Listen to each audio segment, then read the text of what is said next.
It is time for Shakespeare's coffee break, happening an hour earlier today, because sometimes you just need to take your coffee break a bit early. Sometimes you need to just close the office door and say, don't bother me for an hour, kids. Mummy's working. Welcome to Shakespeare's coffee break. I am your friendly neighborhood Shakespeare. I am your mummy, and I am working. Yes. Paolo will be coming up to me later with a gas mask saying, are you my mummy? And I'll be like, get away from me, you creepy, creepy child. If only you could see his reaction in my little window down here. He's like, yes! But friends, we have a wonderful show today where we are going to be talking about Dungeons and Dragons and community building. Some of the people on the show, in fact, most of them you have met before, with one newcomer. And it's going to be a delightful good time. So I'm going to start bringing in our guests because we have very little time to waste. But first, before we do all that, let us have a nice noisy slurp of coffee. Oh, that's just good internet audio. Oh, it really is. But friends, we are here to enjoy each other's comfort, conversation, and companionship. And so let us begin. Today's Dungeons and Dragons and Community Roundtable is brought to you by the good people at my house, specifically my cat, Milo, who allows the internet to happen, but also all of you watching. And it is here to talk about building community inside of Dungeons and Dragons, and also using Dungeons and Dragons to build community. Now, our first guest, you see him here all the time. He works with me and hired me to do Nat21 Adventures. Please welcome Paolo Garbanzo. Paolo. Hello, Stakes. Hello. I'm grand. How are you, my friend? Fantastic. I am high atop my underground layer here in Awesome Town. Oh, very nice. I like that. Everyone needs an underground lair. Well, after being introduced to basic Dungeons and Dragons by his older brother, Paolo started DMing shortly after with his own cadre of friends. As the years progressed, Paolo eventually became the preferred DM of his core group of friends and thus expanded his universe, becoming the trusted world builder of Earth for 30 years. I love how we always say that. Earth. Creating scenarios and entire gaming systems for LARPs, live-action role-playing games, for weekend-long conventions, and creating homebrew rules for his own D&D games, Paolo has continued to keep his hand in the world of RPGs. D&D will always be his first love. Now, also from Nat21 Adventures, a new friend of mine, this is how I met her, and she is one of the more fantastic nerds I have ever met. Please welcome May Hemmer. Hello, May. Hey, what's going on? Oh, just living the good life here. Yeah. May hails from Crescent City, also known as New Orleans. Known as the Coco Barbie, she's been making her way around the country as well as internationally. This 2017 Miss Montreal Burlesque is not only a burlesque performer, but a cosplayer, which is what she bases her costuming roots on. She has been a nerd for as long as she can remember and continues to do so, as well as passing it on to her own children. Well done you, you're a good parent. This blurred has done everything from LARP to mushing. Oh, you're gonna have to tell me mush what that is. Yeah. And of course, several forms of tabletop gaming, including Dungeons and Dragons. You can follow her journey and shenanigans on her Facebook page, her Instagram, and her Twitch channel. And now let us bring in another frequent guest on this show. He's been on twice. This is his third time. Welcome, Peter Neil McGarry. Oh my goodness. And Daniel Ravipinto in spirit. Now, Neil and Daniel, who unfortunately can't be here today, are the hosts of the podcast Nitpicking Babylon 5. New episode today, and the author of the Grey City series. Give me the briefest of brief bios, and I heart you for that. Big heart for that. Another returning guest, Tanya Laird. Now, Tanya grew up in a life of geekery and activism. She has an active background in theater, archaeology, and museum studies, and brings all of these elements to the RPG table. She is a member of Your Average Adventuring Show, yes, and the owner of Tabletop Teas.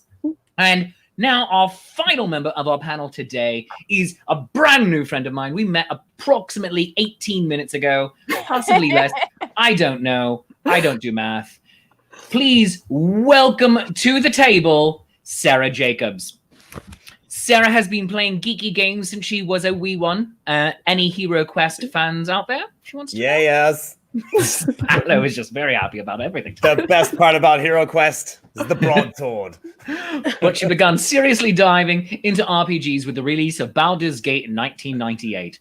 She's played and DM'd in many a system and is passionate about decolonizing and diversifying RPGs, which will be part of this conversation and is also part of Yaz. Yes, So I am the DM.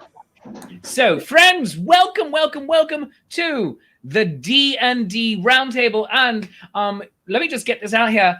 Even though math is integral to Dungeons and Dragons, it's not the most important thing. So, like I said, I don't do math. Erin, Catherine saying math is hard. Yep, you're totally that. Yep. You were totally correct. Math is hard. It's a role-playing, ROLE playing game, not a ROLL. I see spelling is really my problem. ROLL playing game. So we actually had one question pre-submitted.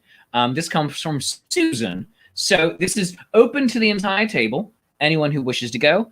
Can you explain and then also sell a person on the concept of Dungeons and Dragons to a person who has never played? So explain and sell D&D to someone who has never played the game. Why is it great? Why is it good? Not all at once. How long do we have? I know, right? This is only a 40-minute show. Yeah, as the newcomer, I'm just like, right, sure. I'm just going to jump right in.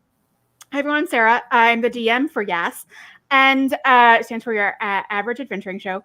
But I have a lot of times DM'd for new people in Dungeons and Dragons that have never played before. They've always heard about it. They've heard about RPGs. And most of the time, their entry level RPG is D&D. It is the biggest. It's the grand poobah of tabletop role-playing games.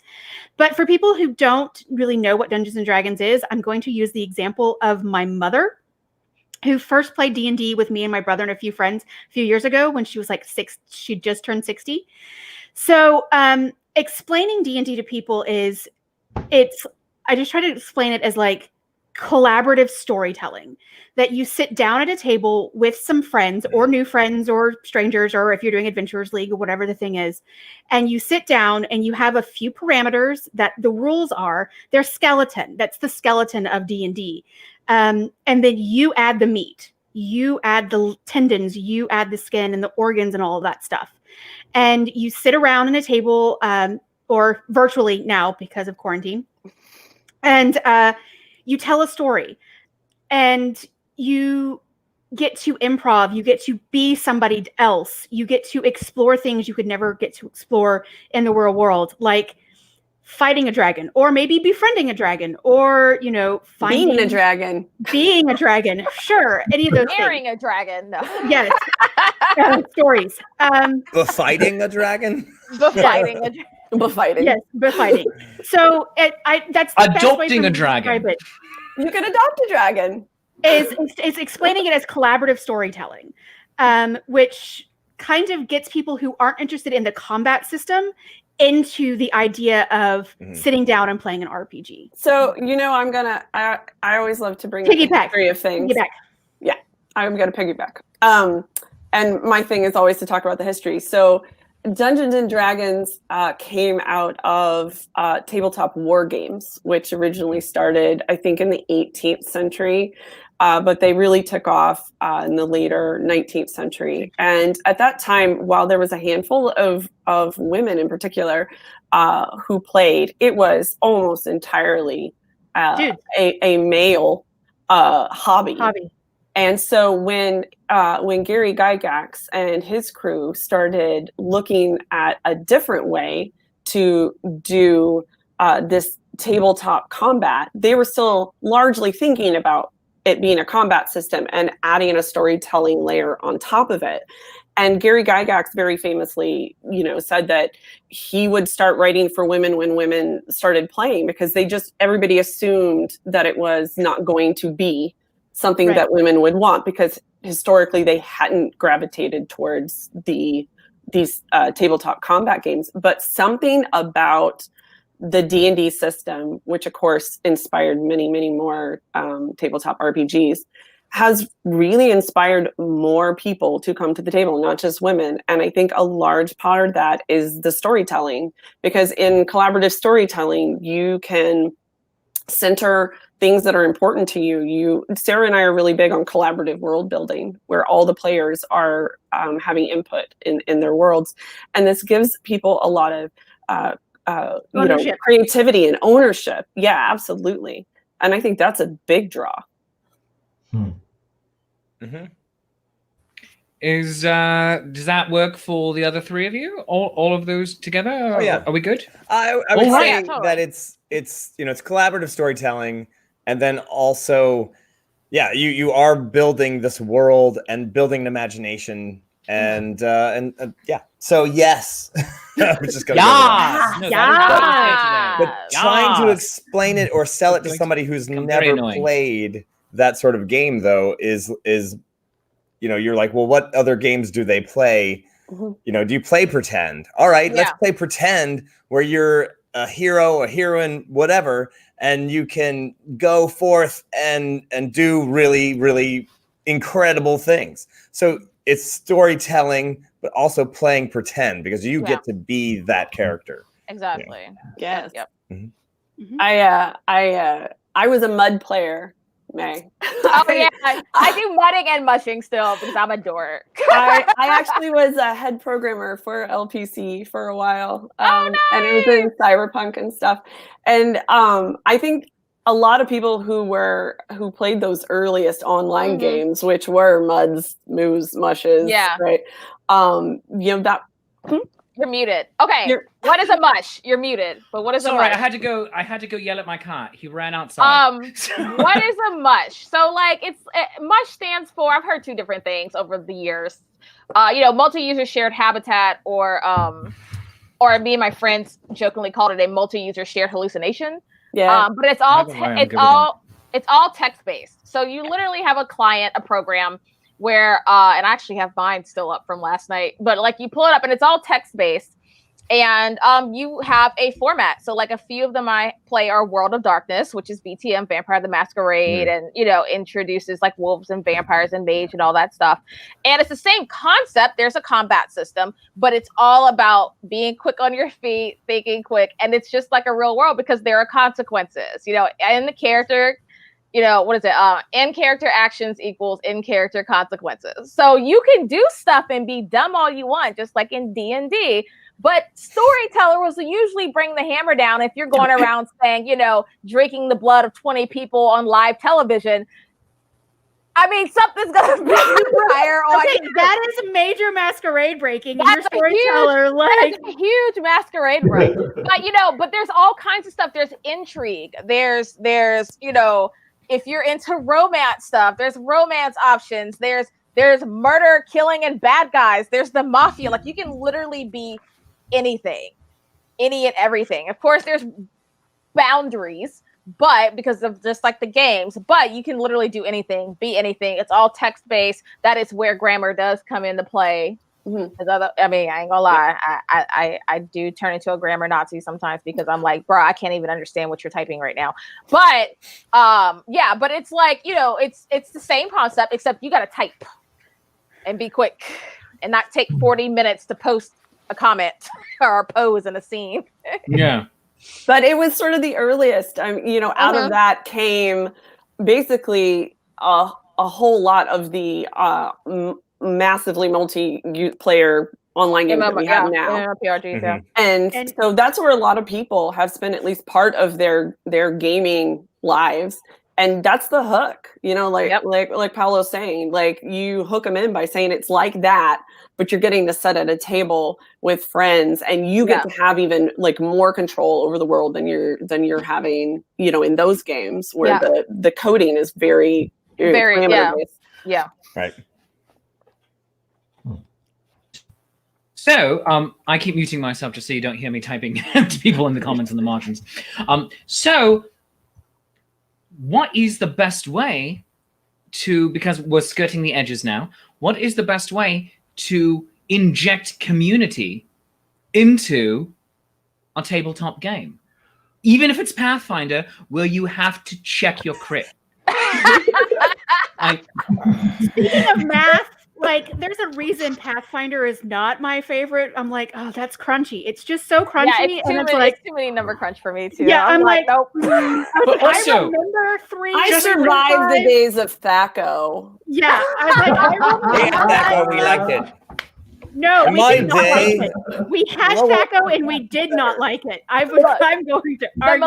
The millennial in me is like, is there an app for this? Like, that's how I feel about Pathfinder. Is there an app for this? In my day, we started out, if you had a +2 shield, that minus your armor class by 3. All right? No, so just get with it. This is your day. You have an internet-based Dungeons and Dragons game. It is your day. I think the way that you start building community, I think, we already talked about May introducing her children. My child, who is about to turn 18, we started him early, and he's now DMing for his friends, right? Mm-hmm. And only one friend in that gaming group was playing tabletop role-playing games before he started that, right? And I think one of the ways that you get a community is go to your community, the community you already have. And, that's one reason that, we try with Yas to have a very diverse community is because we ourselves live in a very diverse community. And so the community you personally build, your friends, are the people who you're going to pull in and who are going to flavor the type of game that you have. I mean, sorry. Yeah. I mean, I agree because growing up, it was like, you're the weird kid. But like back in New Orleans, I have to give props to one of my best friends. And she started a thing called NOLA Gamers, GAYMERS. And as a queer POC, it was a lot. It was like, all right, okay, not only are nerds, I'm a bisexual female, like that's, but when she made this community, it brought all of us together, the entire LGBTQ community, to realize, wow, that's a bunch of dorks, obviously, among us. And it really helped, honestly, to bring that together. And, on top of it being a nonprofit that helps with the different queer other nonprofits in that town. It just, it was nice to reach out. It's like, okay, we have a very large LGBTQ community, and there's nerds. We know there's nerds. We'll say stuff and we'll all be like, I have a similar story. Sorry, I want to piggybacking. One of the D&D games that I played in recently is we were all at a queer munch sitting together talking, and we knew some of us were like huge nerds. We talked about Star Trek and Star Wars, and people are talking about anime and all this stuff. Another friend of mine, we were talking about D&D, and then we get people come over and they're like, are you talking about D&D? And we were like, yes. They're like, and so we were like, yeah, we're talking about D&D. And they're like, we've never played D&D, but we kind of want to play. And so my other friend and I were like, we did that vibe thing. We were like, we're going to do this. So we set up a group and we started playing D&D with a bunch of other queer people. Nice. And that game ran for like 3 years. And we had one token cis-het white male at the table. Every other person at that table was queer and femme in some way. So that was a fun group. I might have been that token cis-het male. Because I got into D&D with my second foray into college. I'm a two-time. Hold on, I need to give myself this early for this. I am a two-time college dropout. There you go. Yeah. Anyway, and it has not affected my career one way or the other. Now, I got introduced to D&D through a group of nerdy friends at McGarry Community College that were mostly women, POC, and or queer. And I was the only white person, period. So, but growing up in Harrisburg, that's not very rare. But I was also the only straight white person there. And so I was just like, oh, okay, neat. So I did not think it was weird to, among other things, have my very first character be a female elven bard. So I thought that was, anybody can play anything. And that's what I love about it, because like even like just like with mushing and mudding, like you can be anything, you can be whatever you want, and it just helped me, especially as a person that grew up in the South. the deep souls. Yeah. Are we having how you found yourself through RPGs? Yeah, we can have that conversation. The South. You know, and you know, I was like one of 3 Black children in the entire city, and like, but you know, like it helped me find myself and to be okay with, all right, I'm bisexual, this is fine, you know. And you know, I was classified as Black because they didn't acknowledge anything else in the town, but I am an Afro-Latino woman with a Native American grandmother that grew up, whatever, you know, like I have all the concoction. But like that, you know, it helps you when you do find that core and that niche, you know, of people that you can game with, especially with D&D, which was like my first forming thing that helped me find a lot of stuff, you know. But it does help, like it helps you as a person to find yourself and be okay with yourself and accept yourself, and you find people that accept you regardless of your sexual orientation, your ethnic background, your religious background, you know, things like that. And I mean, it's just, I loves it. Well, we're going to have to I loves it. We're going to have to pause our conversation right there. I'm going to bring in 2 comments from the audience who are watching with us live at this moment. Jeff Martadon says, Thaco could be recalculated, so it wasn't a pain, but that requires math, and he minored in math. Your mileage may vary. Percentage skills still suck. R.I.P. old riffs. And I get none of that. And then Ken Briota. I still have those Rifts books. Oh my God. Ken Briota, friend of the show, says, who else wrote a program and DOS for Thaco? Did anyone hear? That's a DOS. Oh man, that's DOS. Jesus Christ. I wanted to say that you know, having started out very super young, you know, 10 years old, I had my own core group of friends, right? And just, you know, like those were my buddies, and we all played together. And then it was, and of course, because we were 12, you know, it's just the guys, right? And then we got into getting a little older, and some of the guys ended up with some girlfriends. And so we started to bring in girls into the game, and so it started to shift. And as the, like, I was the all-time dungeon master because I was just, everyone was like, your game's better and cool, and it's more balanced. And so we also like to advance our characters through the game, so they always end up playing my campaign.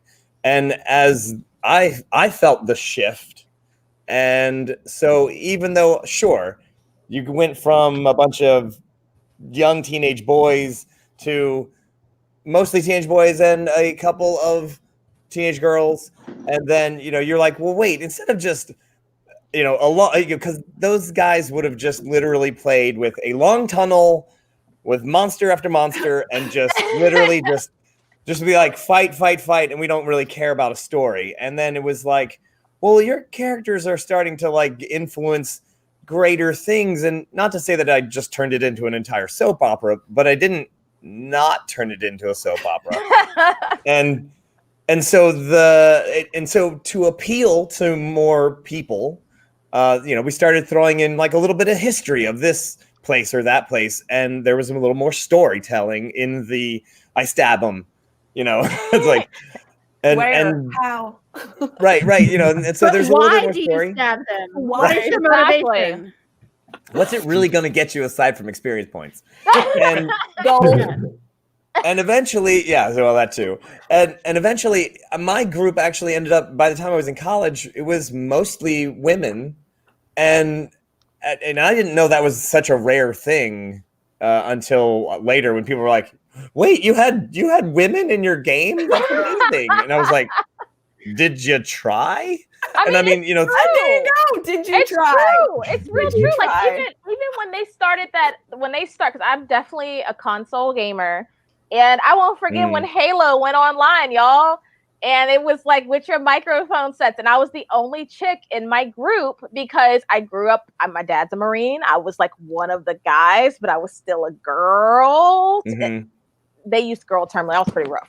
But like, you know, I'm the only chick just like, yeah, on the microphone. And they're like, they have a girl in their team. And I went, here we go. Right. And I just used to camp and snipe just to piss people off, because they would just be like, she's wearing pink Halo armor. Hold please. snipe, snipe, snipe, snipe, snipe. And my friends were like, so does Donut. Donut wears pink. You're okay. I was like, right. Well, I'm going to have to pause right there, unfortunately, because I do have to pay some bills. So we'll be right back to this conversation. We're going to kick it off with a question starting with Neil, because you've been the most quiet member of this bunch so far. So we're going to kick it off with you in just a moment. But this Dungeons and Dragons Roundtable is brought to you today by the good people at Hill Storage and Rigging Company. Hill Storage and Rigging Company, no job too large or too small. You can contact them by calling 717-944-7676 or going to hillrigging.com. Enjoy the peace of mind that comes from knowing your equipment is in skilled and experienced hands with services from our machine movers and erectors in Middletown, PA. Established in 1967, Hill Storage and Rigging Company is a family-owned and operated full-service millwright serving industries in the Mid-Atlantic states and beyond. We are a woman-owned small business, just like Yas and Tabletop Tees. And with hours of operation Monday through Friday, 7 a.m. to 5 p.m. Eastern Time, available Saturdays and Sundays by appointment. Again, call 717-944-7676 and go to hillrigging.com.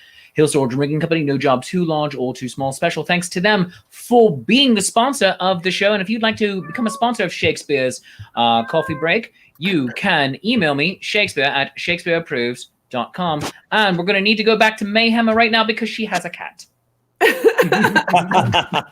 Oh, I wanted to jump to that right away in case the cat ran away, like mine often does. Oh my, that is a big kitty. she's a Maine Coon. So's mine. Yes. Get out, wonderful. get out. She broke into my studio. I just heard the door open and she's like. Well, I'm going to start off. This question is going to be aimed principally to Sarah and Neil. However, anyone can weigh in after them. So, Sarah and Neil. Sarah, you are particularly passionate about decolonizing and diversifying RPGs in your games.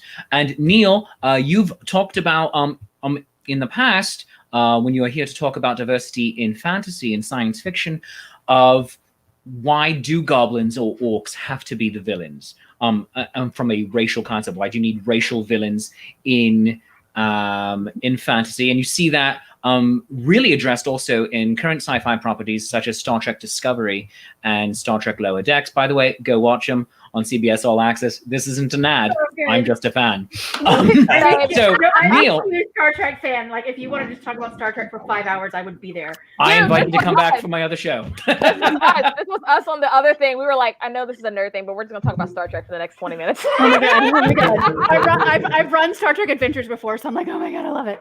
Yeah. Oh, and by the way, Neil has done a podcast about Star Trek The Next Generation called Nitpicking Star Trek The Next Generation. And he is currently the host of Nitpicking Babylon 5. Go listen to his podcast. But, Neil, how important is it to have goblins no longer be villains? Or maybe you have a villain who might be a goblin, but then another goblin who's a hero. And how important is that, and why is it important to you? You know, I'll start with the why it's important. I think that diversity is the natural state of the world. Homogeneity is something that at some point in history was imposed upon us, and many of us started to think that it made sense and was natural, but it isn't. Diversity is the way things are. Diversity in terms of gender, sexual orientation, race, outlook, class, everything. So if you're not bringing that into your games or into your fiction, you're missing a part of reality. And part of that diversity is that not all orcs are the same. There are baby orcs. Like, are they evil too? No, you know, that's accepting people as individuals. And yes, I know that orcs are imaginary, but if you can start typecasting orcs, then you can start typecasting real people. And that's where you get in trouble. Excellent. That is a fantastic way of putting that. Sarah, we're going to go jump over to you for a similar question of decolonizing and diversifying. I feel like we're going to get a Lord of the Rings. You're about to get a Lord of the Rings reference. I'm here for it. I'm here for it. So talking about the history of orcs is Tolkien kind of invented orcs, and they are not based on what we would call a positive racial stereotype. They have this sense of I mean, to put it lightly, they have this sense of otherism that the elves and the humans and the dwarves and the halflings, as they are described, are all described with brown hair, white skin, as what we can, and such. So we are seen, it's easy for white people to see themselves in the good races of Middle Earth. And then when you see the races of Middle Earth, that are the bad races, they are almost always described as having dark skin, gray skin, and evil hearts. And that includes the humans, like the Southern and the Eastern humans, having darker olive skin and being coded as Asian. So, and this comes from somebody who loves Lord of the Rings. But you always have to come from a place to analyze the media that you love and say, there's some problems with it and we can fix it. So that's what we're doing now. Is we have this D&D and this fantasy world that's kind of based off Tolkien. It's like wargaming plus Tolkien. That's how D&D happened. To piggyback again on what Tanya was saying. So you have to, or as we as DMs, when we're creating a world, like think, why are orcs seen as bad? Why? One of my favorite examples is using goblins. And they always talk about goblins being like little thieves and goblins not having, these like, whatever the talking about goblins and why they're evil and bad. Well, look at it through a different context. Look at it through a different lens. Maybe goblins have no sense of personal ownership. They live in a community. They live in a communal living space. That's why they have goblin warrens. They have people who raise the kids. Everybody raises the kids together. And they have no sense of personal ownership. So they don't see taking the bowl that you just used and using it as stealing. It's just something that they use because that's how they are used to their life. And so recontextualizing the races that we always see as bad, orcs, gnolls, goblins, drow, all of these kind of evil races, always chaotic evil or always evil races in D&D, and shifting the paradigm from them having this like being an evil race to some of them can be evil, just as the same way that humans and dwarves and gnomes and halflings can be evil. But shifting it to thinking the reason they're seen as a certain way is because their society is different for whatever reason.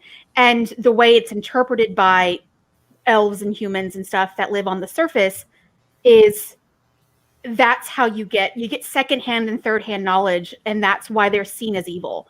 And that's why I talk about decolonizing Dungeons and Dragons and stuff. Yes. I was gonna jump in and say one of our things we like to talk about is food. We're really big on like inventing food ways for all of these races. And we're like, imagine you should see the Yas documents that we have a whole, we're gonna make a cookbook, I think. There's gonna be a cookbook. And so if you think about elves, right, and they are very much like live in nature, live in the moment. So this is a culture that is by and large sort of hunter-gatherer. They have a lot of very fresh food, a lot of nuts and berries and such. And then you look at goblins who like live in these caves and don't have access to fresh food as much. So what would that culture food look like? Well, to Sarah and I, who are big on food, it looks like pickling and salting and preserving. Well, now imagine you're an elf, right, who's really used to fresh food, and you come across like urns of pickled beets, right, and cabbage that's been pickled for 10 years or whatever. So you would say got that funk on it, right? It's got the funk. And so to an elf, right, you're like, well, they eat trash. And now you've got this whole misconception that goblins eat trash. And that's a way that you mirror something. I know Shakespeare and I have already talked about this. You mirror something in your D&D world to reflect things that are happening in our world. Why do we have these stereotypes? Why do you believe that one group of people is more violent or more lazy or whatever? Like, what was it that started that misconception? And how do you step back and see it as a misconception and look at it differently? Yeah. Mm-hmm. So Janine Rinker right here saying, in this case, would goblins then have access to truffles and mushrooms? Probably. Yeah. Yeah. And slugs. Lots of slugs. Yes. Yeah. Yes. Like it just depends on where you're putting these cultures. Mm-hmm. And yes, we have orcs are kind of based on a bunch of different mountainous cultures because we decided that orcs live in the mountains. That's just one of the things. And what we did was taking real world examples of mountainous cultures in Europe and South America and in Central Asia, and not trying to steal their culture, but taking the ideas. You find a lot of similarities of the way they eat, the type of textiles that they make. You see a lot of the similarities because of the region and the geography. And so we're like, okay, orcs live in the mountains, so they have this type of food way, and then they also are very big into dyeing and making textiles. Because if you look at Nepal and Bhutan and Central Asia, and you look at the Andes, you look at their fabrics, and they're across the world from each other. And there's a lot of similarities because of the type of fibers and the type of things they have to do. So taking real world examples, not like wholesale copy and pasting one culture and saying orcs are from Bhutan or whatever it is, but taking real world examples from cultures on Earth, since that's what we know, and just kind of like implementing that into your other races, whatever it may be. It kind of helps, because what it also does is we found people who may be from that certain culture, they see that in themselves. They go, oh, I understand what this is from. I'm from wherever it may be. I grew up in the desert, or whatever, in the Gobi Desert, or I grew up wherever, and they see a culture reflect that. So let's say it's the kobolds that are desert creatures, and we have information about water. It's just nice to have things reflect. It's just that representation matters.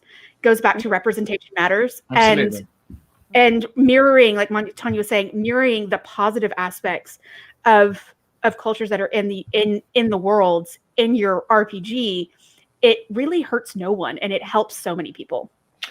Well, I did not quite expect that one question to have a combined 15-minute answer, but that's okay, because this is an ongoing conversation. And I originally thought when I was making this, it was going to be a one-and-done episode, but I would love to come back and revisit all of this with all of you again, and maybe some other DMs and gamers as we move along. So in a couple of weeks. So I hope you all come back and have had a good time today. I'm going to give each of you about 1 minute here to make a quick summation of thoughts and everything. Tanya, let's start with you. I think the biggest takeaway, I think if people are wondering how to get started, is look around at your table and who's not included, and look to your friends and look to try to include them, and then listen to them. Actually ask them how they want to be included, how they would like to be reflected in the games, and try to let go of some of that control and let those multiple voices come in and improve your game. But just start by asking friends to the table and then listening. Fantastic. Mayhemmer. Just as a POC, just don't be afraid to step out of, what might be considered, what's your norm, so to speak.